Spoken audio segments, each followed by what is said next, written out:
The Bybit hack just put your crypto at risk, and most have no idea how bad it really is. Everyone is focused on the surface details, but I will show you what is happening behind the closed doors, with hidden risks no one is talking about. What if I told you that this is not just Bybit? Despite the fact this is the biggest crypto hack in history, which comes right after an enormous pile of FUD we just went through. And right now we're seeing major bottoming signals across this space, which are tied up to Ethereum, main liquidity inflows, and the strongest all-season setup in years. So should you sell your crypto now? Or is this actually the best buying opportunity we've had in a long time?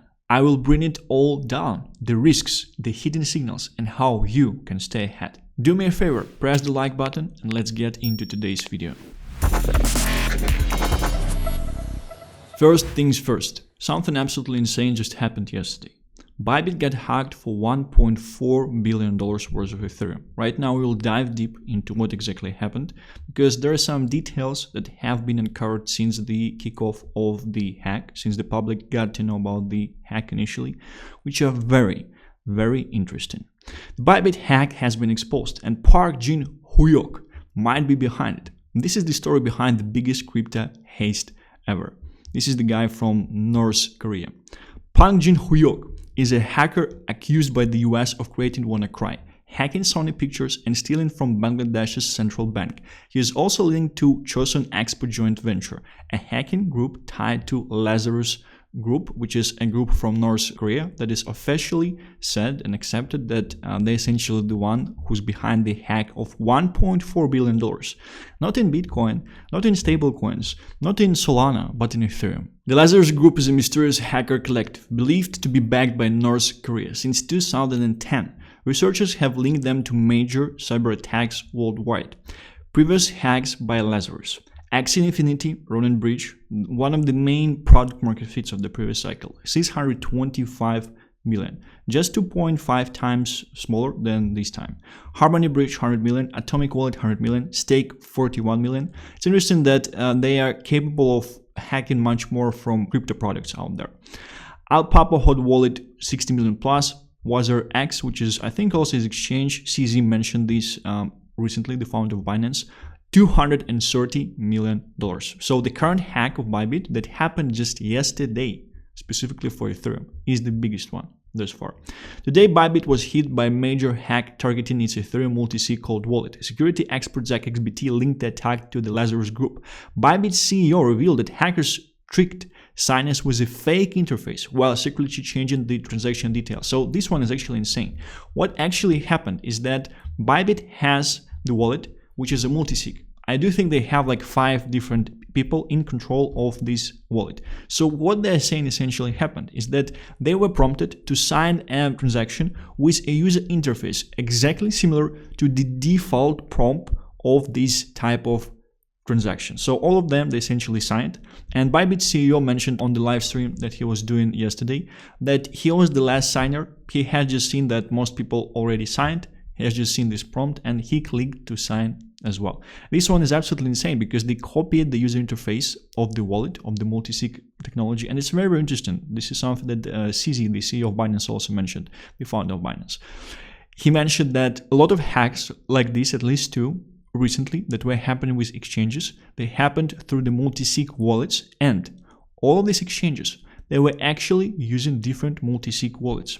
But what does it mean to your assets? What does it mean to your Ethereum? What does this mean to your altcoins? Let's get into it. Instead of approving a normal transfer, the hackers changed the smart contract logic of Bybit's cold wallet, gaining full control and draining its entire Ethereum balance to an unknown address. Bybit confirmed that the attack was limited to this one wallet. Forensic analysis, including test transactions, wallet tracking, and timing graphs, confirmed that the tactics used in this attack match the Lazarus Group's known methods. The next steps are still awaited. Oftentimes in these type of cases, when hackers are not from North Korea, what is usually happen is that there is certain deal. Because hackers, they know anyway, if they would try to wash the money, if they would try to do anything, they will probably most likely get caught. But in North Korea case, it's probably slightly different because they're not, right? and $1.4 billion of Ethereum is actually more than Vitalik Buterin is holding himself. They effectively became top 14 holders of Ethereum at this stage. And what's kind of bullish for this asset is that they're actually known for at least not selling most of the assets right away. We'll talk about this. It's very, very important. It's very, very interesting. The size of the situation and what this situation actually means for our space at this stage. Solana is a scam chain. Ethereum too easy to hack. What a week. Can only go up from here. Some words about the current sentiment, which is definitely crazy at this stage. Bitcoin minus 1% after the biggest exchange hack ever. So this is the black swan that probably a lot of us were expecting for certain reasons out there. But what is very interesting? What is something I actually wanted to show you? Which era was the largest hack in crypto history? Asking for a friend. We can see recent liquidations, and we can see liquidation from February 3rd. This was the event about fake tariff war in the US. This is the biggest crypto hack in history. You can see that this space is manipulated as shit. We are pretty much just trying to make money and probably just losing money in a giant pile of shit. This is something that they were not prepared for. This is something that they were not planning to do themselves. Price of Ethereum dropped 3%. Price of BTC dropped 2%. It's very, very important that also the timing of the scam, the timing of the hack happened exactly at the main resistance area for Ethereum. Clock to clock. Like it's insane what was the timing of this thing. It's just insane, right? And this week, this is essentially the US tariff war out there. This is everything you have to know about this space. Just a giant pile of bullshit, to be honest with you. Now we have to move on into a slightly different narrative. A lot of people in the market, they're saying that this is actually very, very bullish for Ethereum and Bybit. They would have to buy out all of the supply back. And I will explain this to you just now. Bybit hacked for all Ethereum. S&P takes a giant shit. Bitcoin is still in its 3% range. This is actually insane. I have something from my page actually shared on this part as well. The fact that the market is so strong, it's insane. The fact we didn't flash to $70,000 with the biggest hack in history can only mean two things. We will flash later. We will talk about this. Only an enormous dump on stocks can dump crypto now. Manipulator is going through reality check right now. Ethereum shorts all-time high before the hack is also fascinating. It's very, very similar to 9/11 situation in a certain way. Because before the 9/11 happened, there was an unidentified party that was shorting airline companies like crazy. What was happening yesterday before this drop? Ethereum actually reached all-time highs in shorts, right? And North Korea cannot just enter this time of shorts, this part of shorts just by itself, right? Definitely. And the timing of the whole thing, like the whole thing is quite insane. The reason I'm saying that manipulator is going through reality check right now is because 100% they were expecting for market to drop because of it. And the drop is not significant at all. Not significant at all at this stage at least. We'll figure out right now whether or not you actually maybe need to sell everything that you have in terms of your crypto holdings. Or are we actually finally at the generational bottom with the market being strong as fuck? Ethereum finally has a narrative for hitting all-time highs. Bybit short squeeze. Every shorter has to eventually buy back in the future. Either in profits as a bumper backstopping a price decline or in loss as rocket fuel on a price surge. In contrast, not every longer has to sell in the future. This is just about the dynamic of shorters and longers on the market. Okay, so zero chance of making a deal or fund recovery for Bybit official. Why? Because the hackers are from North Korea. They now have 1.4 billion worth of Ethereum missing. Bybit. They get a loan.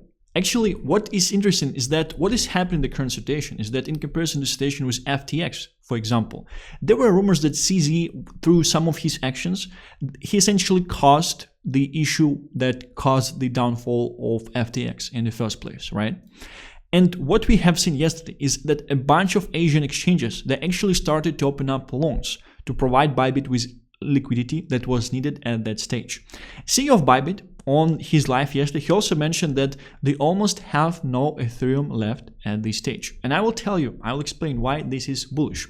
They get a loan, but now have price risk if Ethereum goes higher. This one is very, very simple. They got loans to actually have some Ethereum on the exchange and to provide it to the users that are willing to withdraw, right? But imagine the price of Ethereum will actually go higher from here.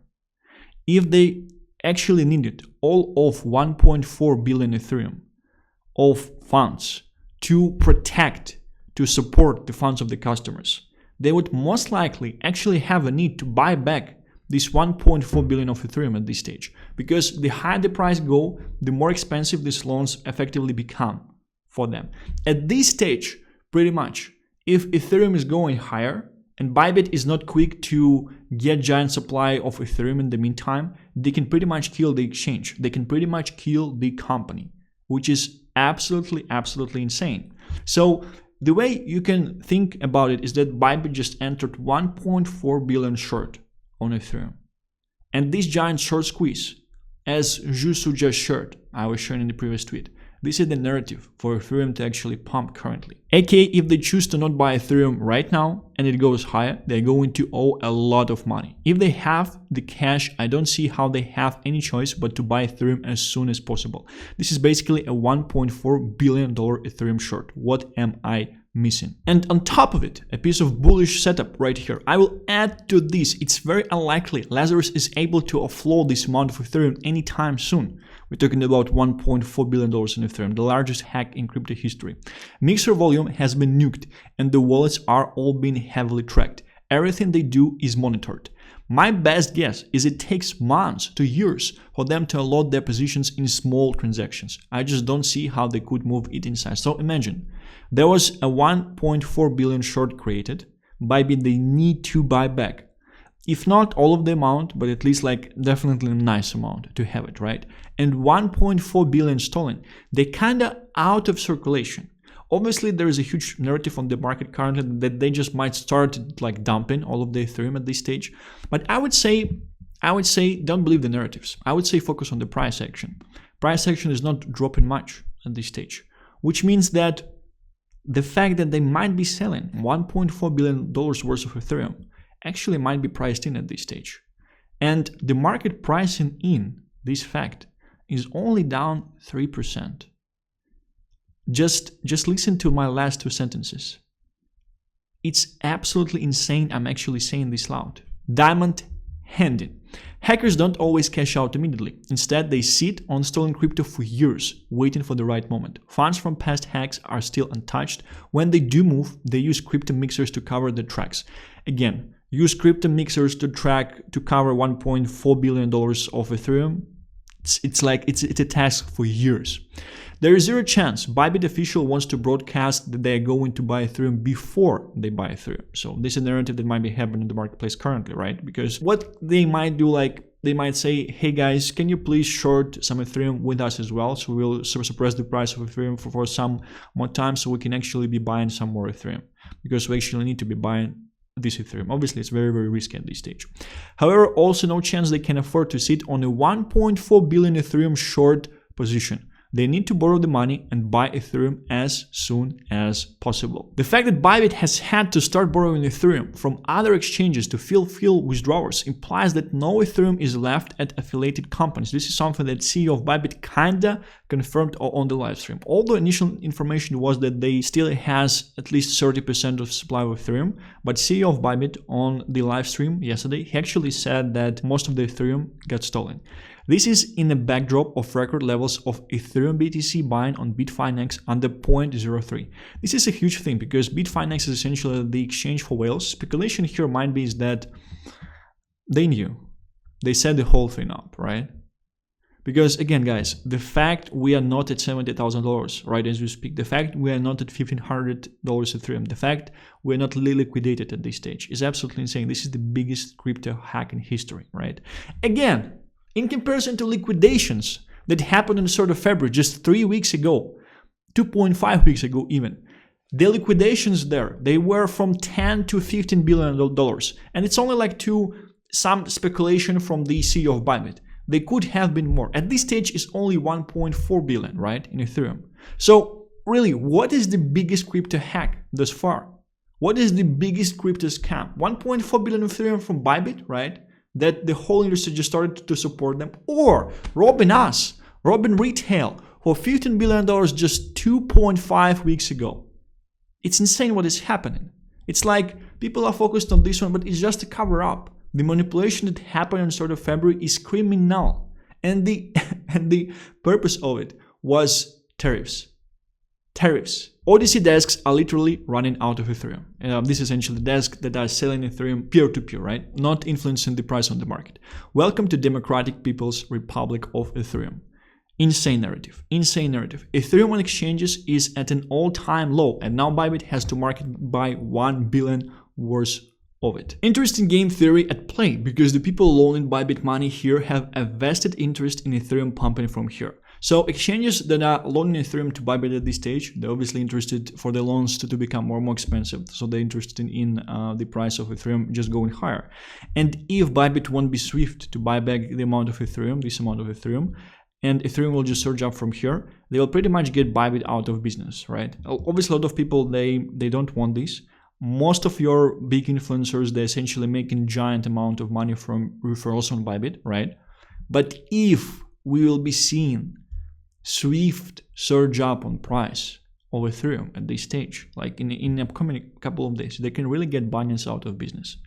Doesn't Bybit have a vested interest in Ethereum nuking right now? So Bybit is interested in Ethereum nuking, and the whole market is interested in Ethereum pumping. At least people who have provided loans to Bybit, right? The companies, which is publicly, these are Binance and Bingit at this stage.